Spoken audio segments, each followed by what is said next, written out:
Bonjour à toutes et à tous.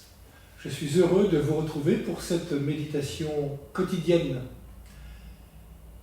Les paroles que nous entendons aujourd'hui dans l'Évangile font partie de la conclusion du Sermon sur la montagne qui avait commencé, souvenez-vous, avec la proclamation des béatitudes. Heureux les pauvres de cœur, le royaume des cieux est à eux. Mais aussi, heureux les cœurs purs, ils verront Dieu. Plusieurs fois, Jésus dénonce ce qui salit le cœur et qu'il appelle hypocrisie. Ce n'est pas en me disant « Seigneur, Seigneur » qu'on entrera dans le royaume des cieux. Avec une parole percutante, avec une parole d'autorité, tu veux nous faire comprendre, Seigneur, aujourd'hui, que certaines manières de parler et d'agir, aussi belles soient-elles, comme prophétiser, expulser les démons ou faire des miracles, peuvent être hypocrites, voire perverses. L'amour véritable, celui dont nous sommes aimés de Dieu, et celui que tu nous révèles et nous apprends, Seigneur, ne souffre d'aucun compromis ou de petits arrangements. Heureux les cœurs purs, ils verront Dieu. Avec toi, Seigneur, pas de faux semblants. Ton disciple ne s'annonce pas lui-même, ne met pas en lui-même son orgueil ou sa volonté de puissance. Ton disciple, c'est celui ou celle qui entend la parole du Seigneur et qui la met en pratique pour accomplir non pas sa volonté, mais la volonté du Père du ciel. Nous sommes donc invités à être et à vivre en disciples de Jésus-Christ.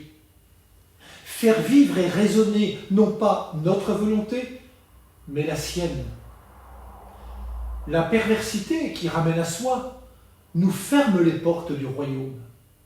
L'amour reçu du Seigneur, entendu et vécu, ouvre les portes du royaume. Pourquoi, à la fin de l'évangile de ce jour, nous lisons « Les foules restèrent frappées de son enseignement, car il les enseignait en homme qui a autorité, et non pas comme leurs scribes. » Quelle est cette autorité dont parle Jésus ? Jésus fait autorité parce que sa parole et ses actes sont en cohérence, parce qu'il fait ce qu'il dit. Ce qu'il dit et ce qu'il fait, il le reçoit de son Père, dont il accomplit la volonté. Voilà d'où lui vient cette autorité. Chez lui, aucune volonté de pouvoir et de puissance, mais seulement ce désir d'accomplir la volonté de son Père. Jésus nous invite à être des chrétiens pratiquants.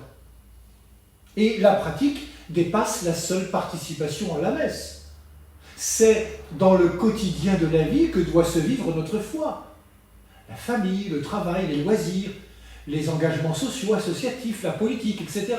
Rien de la vie ne doit être étranger à notre foi chrétienne. La foi se pratique partout et tous les jours. Jésus attend de ses disciples qu'ils construisent sur le roc. Et le roc, c'est la parole de Dieu. Et la parole de Dieu, c'est le Christ Jésus lui-même. Frères et sœurs, prenons le temps aujourd'hui de vérifier nos fondations. Les belles paroles, les belles théories, les petites phrases, les beaux principes ne construisent rien de solide. Dieu est là où la mission nous attend. Non pas celle que nous nous donnons à nous-mêmes, mais celle que tu nous confies, Seigneur. Gardons au cœur cette parole de l'apôtre Jacques. Mettez la parole en pratique. Ne vous contentez pas de l'écouter, ce serait vous faire illusion. Bonne fin d'après-midi à toutes et à tous.